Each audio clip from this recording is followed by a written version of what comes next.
Hi everyone, welcome back to my channel. Today I will be doing a very highly requested video, which is how I make my TikTok animations. Before I get into the tutorial, I just want to say that it's probably a good idea for you to know how to make GFXs, or at least know how to use Blender. I'm currently using the latest version of Blender, which is like 2.9 or something. I'm not sure, but I'm using the latest version. But yeah, let's just get straight on with the video. The first thing you need to do is open up your rig, which will be linked in the description, and you can just go ahead and remove the head because you won't need that. And now we can start with the settings. The first bit in settings you need to change is in the little camera icon. And the render engine I use is Cycles, and I use the CPU device. The render output I have set as 128 and viewport is 32, and denoising I've just checked render and viewport, and render is NLM and viewport is automatic. And now scrolling down, you go to film and click transparent if you want your animation to have a transparent background, which is what I do because I like putting the background on when I edit. The next part of settings you need to change is in the little it's kind of like a printer icon, it's right below it. The resolution I use is 540 pixels by 960. It's basically half of the default resolution, and it renders quicker, and it's also still good quality, which is why I use that. And I think that's the compression below it. I put it as 100%. I do 24 frames per second, and now you just need to go down to the output. The output is where you save your animation.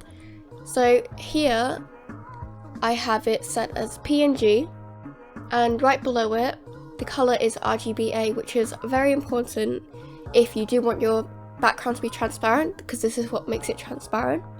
Then you click the little file icon right above, and then you just select in your files where you want your animation to be saved.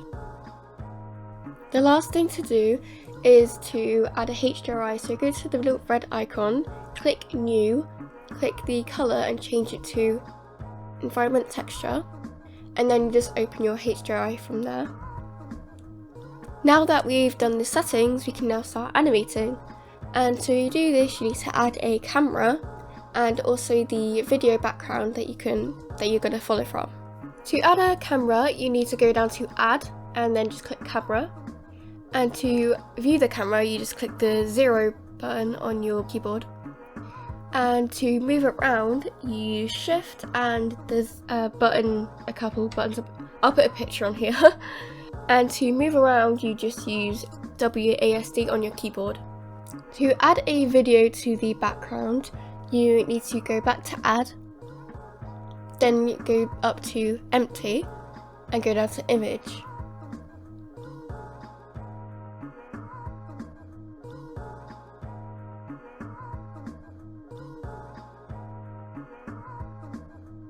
Now you need to go down to this little green icon and you just open the video there.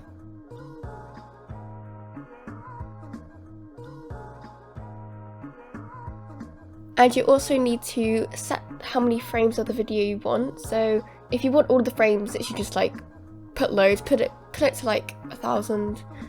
It doesn't really matter. Now that we've got everything sorted, we can actually start animating.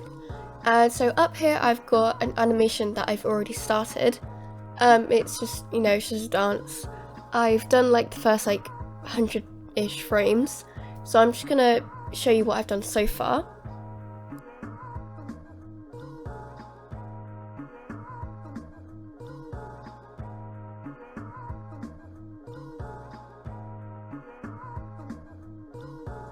The only thing you need to really know is you need to go to the keying at the bottom, and you need to change it to location, rotation and scale.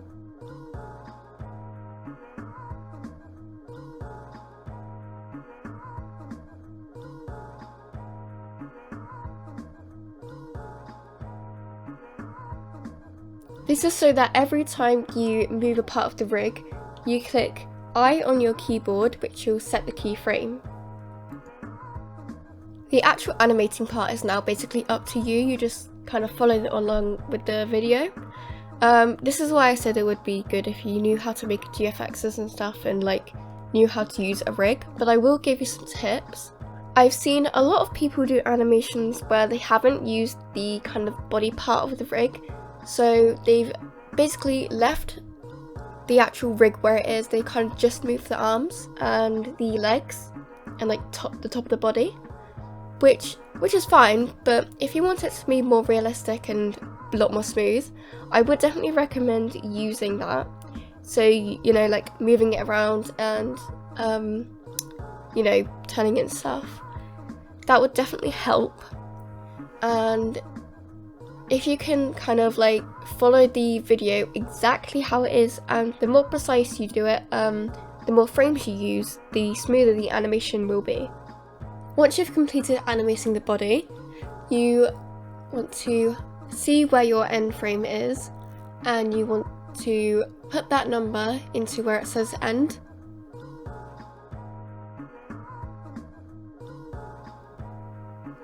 And now we can go ahead and animate the head. To animate the head, you just need to export it first from Roblox Studio. So you go to Roblox Studio and you load in your character using a plugin or anything you would use to export it normally for a GFX or something. And then you export it by right-clicking on your character's name in Workspace and going down to Export. Once you've done that, you then will need to go back to Blender and import your character. To import your character, you need to go to File, Import, wavefront.obj and select the file where your avatar is. When you're exporting your character, you need to make sure that Split by Object and Split by Group is selected. Once you've imported your character, you can delete the legs and the torso and the arms, and you can just group together your head and the if it has any accessories.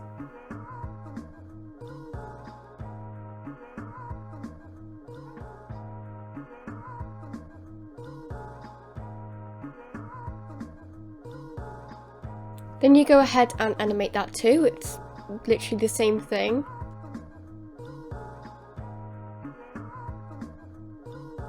Now I've finished my animating, I can now add the texture to the body. To add the texture, you just click on the torso, you go up to the right hand corner and you click Shader Editor. You will need to go to the orange texture bit and click the little file button and find the username of the avatar.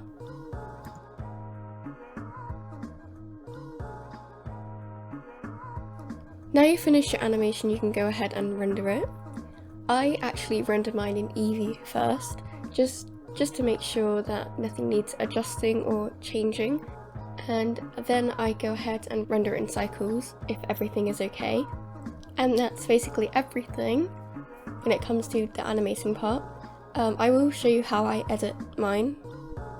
I edit mine in an app called Davinci Resolve, and it's really easy because you can literally just select all of the pictures in your files and then drag them into the editing, and then it basically makes the video for you. It puts all the pictures together, so you can drag that onto the timeline and you can put any background behind it you want.